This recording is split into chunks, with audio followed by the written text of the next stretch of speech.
Assessment Guidance Part 2. So I've shot about an hour's worth of stuff in Part 1, and in Part 2 what I'm going to do is a tiny bit on each country, a few minutes on each country. So there's a clip on each of the big 5. Might have to record some more later if people pick funny countries. Okay, first country.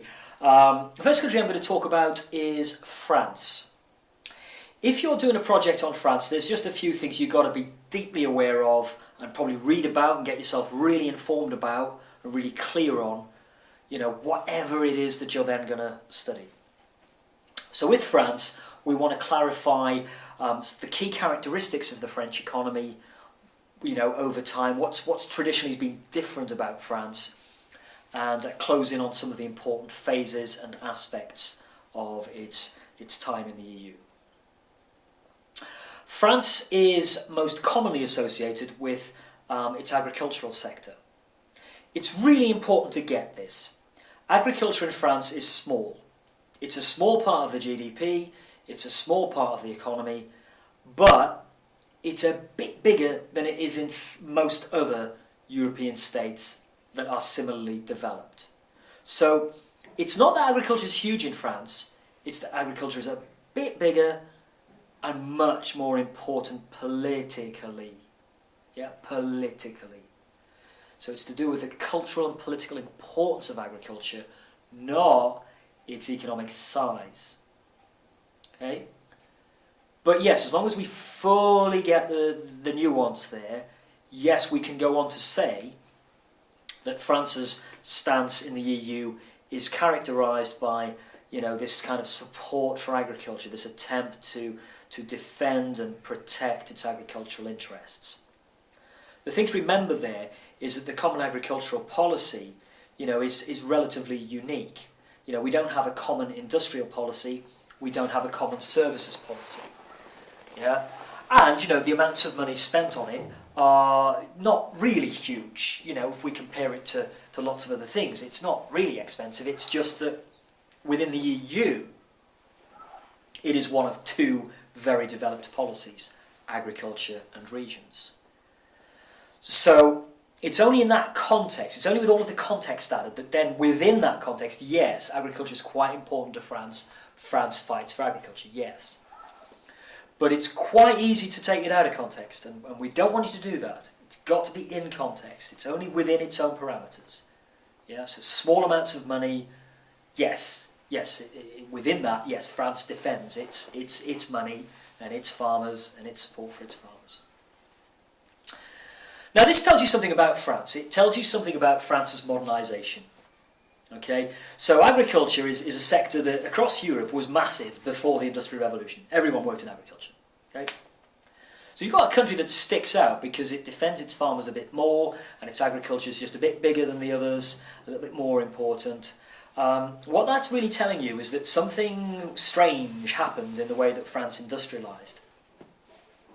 What it's telling you is that France industrialised late, slowly, falteringly, and that there were lots of setbacks, and that in fact France was not really a fully industrialised, developed, really economic powerhouse until the post-Second World War era.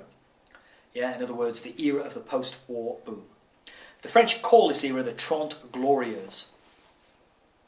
This brings us to the second important thing about France. Yeah, in that 30-year period after World War II, France was rebuilt and built and rebuilt, and just made into a very different and modern industrial power through the actions of the French state. In other words, France's economic development model is very much state-led. State-led. In other words, the government is going to take a lot of the decisions about which industries to promote. It's going to own a lot of the industries. It's going to plough money into them. It's going to take money from the finance industry, which it kind of runs, and channel that into the areas that it thinks are important.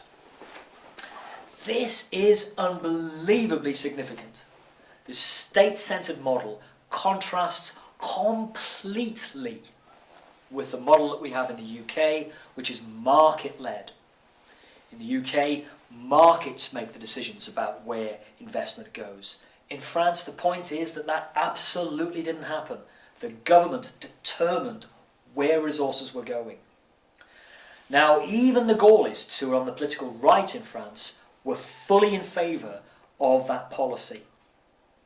And that's why all sort of French political leaders tend to get tarred by the Brits as being socialist. It's not socialism, it's statism. It's the state being involved in the economy. Owning lots of industries, things like energy, transport, communications, the really key industries. The French government took control of them, or part control of them, and built them up through protectionist policies, policies of subsidies, policies of non-tariff barriers to protect them against foreign competition. In other words, if Britain is at one extreme of the kind of liberal approach to economic governance, then within the EU, the country at the other extreme is France. France is the statist one. It's the one that stands out for having a big and a strong state. It's very centralised and very centralising. And this is true going back to the time of Napoleon. Okay, there's a long tradition of the strong, centralising French state. But it's an active state. It's a state that is involved in the economy. The first faltering steps of French industrialisation are taken by what were called, the Louis. Going back to the Louis, they had their own factories, to manufacture stuff that they thought should be manufactured. The first impetus to industrialisation comes from the state. It's not from the market, it's from the state. This is incredibly important because it means that the sort of EU that the French are going to want, the one that's consistent with their identity, is one where the state, the European state, is going to play an active part in the economic running of the Union.